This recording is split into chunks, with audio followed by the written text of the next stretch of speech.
video on something that I want to have a play around with. Surprise, surprise.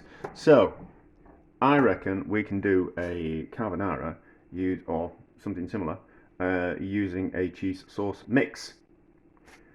And I think it'll be pretty straightforward. So, I have pre-soaked some pasta in some water just to soften it so it kind of we can put it in the pan quicker. So otherwise the pan has to be kind of quite large to fit the pasta. So I don't want to do that. So I've just pre-soaked some pasta just to slightly soften it, and then the water that we soaked it in is going to go into the pan, and then as we'll get it cooking, and then we'll kind of talk my way of thinking this. So I pre-cooked some bacon as well. It's just some home-cured bacon, but like ham would do, and then the fat from the bacon is in there. Yes, but anything you kind of got. So if you have got some guanciale, use some guanciale. But if you haven't got some guanciale, use some bacon. And if you haven't got any bacon, use some ham. You know, or use a bit of gammon. Whatever you kind of got. Or don't even put it in. Just use the pasta with cheese sauce. So the normal way that I cook carbonara and pasta alla griglia and cacio e pepe, and I'm sure there's another one as well. I'm pronouncing all this wrong. I'm sorry. I do apologise. I am rubbish with pronunciation. I'm not particularly good with my own language, so other people's language completely lost on me. So I do it this way because you need, when you're making things like carbonara, you're using the pasta water to form the sauce and to loosen the pasta and loosen the sauce and all those type of things. But the pasta water that you cook at home is not particularly very saturated with the starch from the pasta. It works well in restaurants because the same pasta water, the pasta is blanched in water throughout the day. The water gets topped up in this pan on the back of the stove. It becomes completely saturated with the starch from the pasta. So sauces form a lot easier from that pasta water. But we're not doing that at home. We have to kind of cheat a little bit. And by soaking the pasta a little bit beforehand, then we get some of the starch out, and that's what can form the sauce. But we don't really need to kind of form the sauce in that way today, because we're going to use this. So we're going to cook it a little bit like a risotto in a little bit of water. Keep adding a little bit of water to it as it evaporates. But this is good quality pasta, is this one.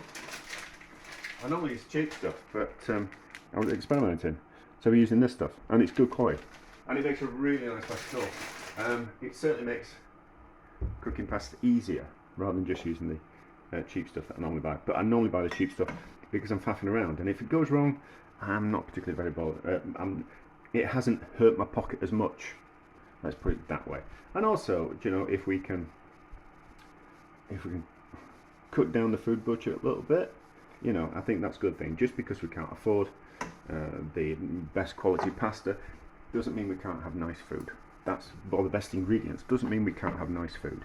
You know, I think there's a little bit of snobbery involved with using the best quality ingredients. We can't all afford them, can we? So, what we'll do is we'll cook it down. It'll evaporate, keep cooking. A little bit of the sauce will form. We're not going to use any cheese in it, we're just going to use these cheese sauce granules. Because what I did quite a while ago now, I was making leeks in cheese sauce. And I found the best way to do it was to kind of cook the leeks, wash the leeks, slice the leeks, and then cook them in a little bit of water in a pan, and then add cheese sauce granules straight to it.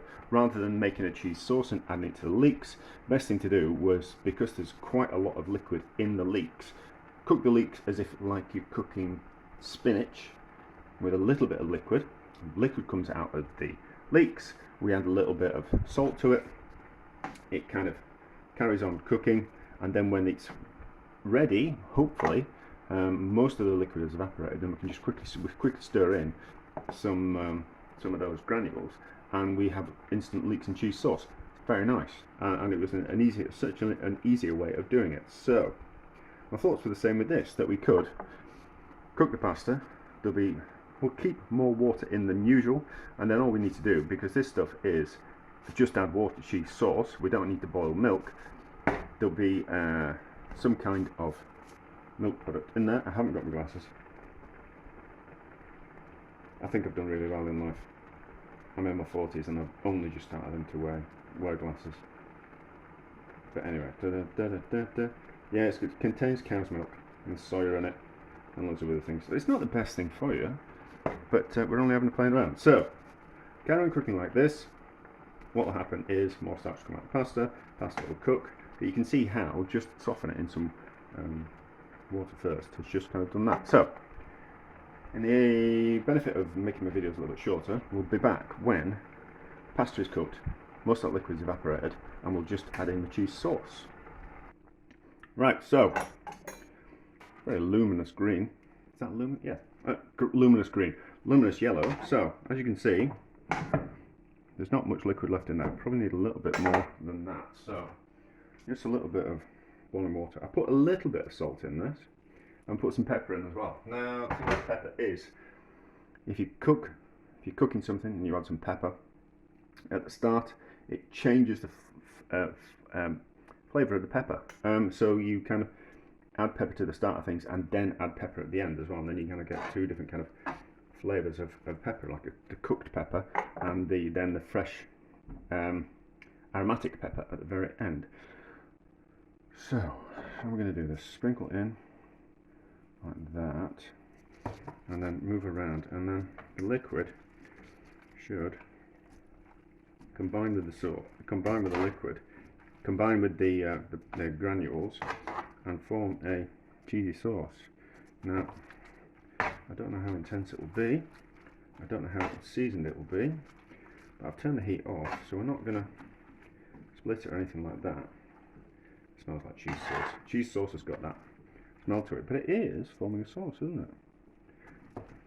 So I suppose the idea behind this is that hard Italian cheese is, well, any hard cheese is expensive. So if we can make something similar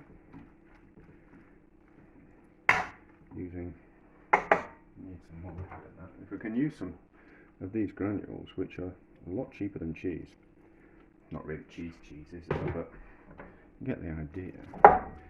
We can do this.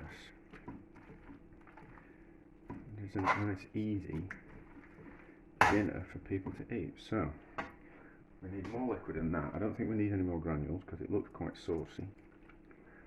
But we'll just add more liquid because it'll start to go a little bit too claggy. But that's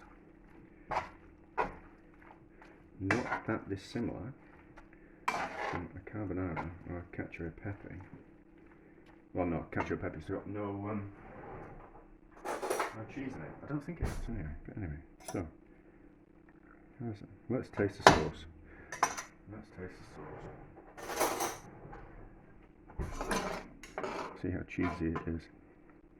It's not a bad consistency for a sauce. It's alright, it's alright.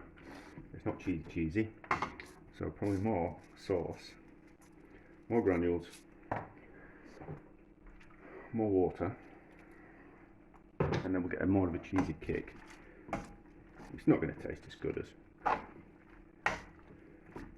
proper pasta dish, but that's better, isn't it?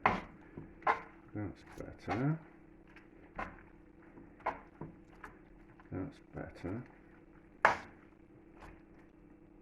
It's not going to taste the same, but you will be.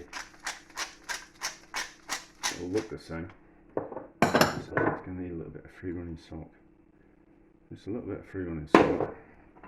And then, oh yeah, did I say that I left the fat in the pan from the bacon? So we've got that lime goodness into the sauce as well. That looks alright, doesn't it? So how does that taste?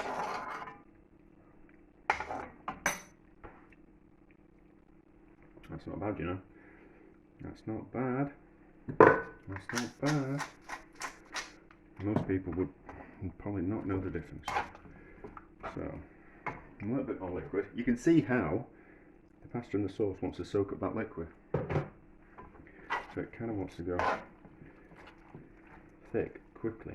Well, the pasta's probably overcooked now, but I'm only playing around. So, some of that bacon in, and then save some for the top. That's alright, isn't it? Then we'll take a picture. I don't need those. I'll make a mess with them. So, chefy tricky. Ladle and a fork. And a good amount of pasta.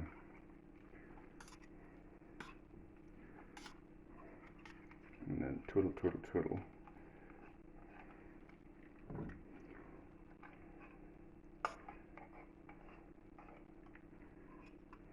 Nope, that's not going to work, is it?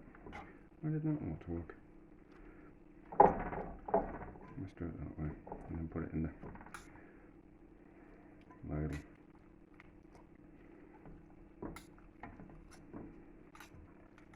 Not really a chef's trick at all, this, is it? Oh, that's better. That's better. So it'll lift up into there, like so. Presentation side to the front, like that. And some bits of, you know, bits of bacon. Want it to fall over. We can take a picture of that, but we'll eat a bit of what's in the pan and see what we think.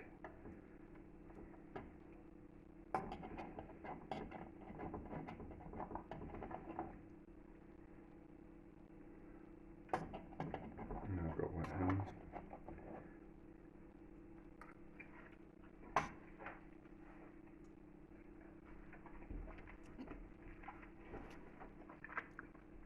Do you know, that's not bad. That's not bad. In a cheapy, rubbishy Italian restaurant, that's probably what you'd get. But anyway, it works. It's tasty. If you haven't got any cheese in the house, but you've got some cheese sauce, you can make yourself a authentic looking, not tasting, pasta dish. There we go, a success.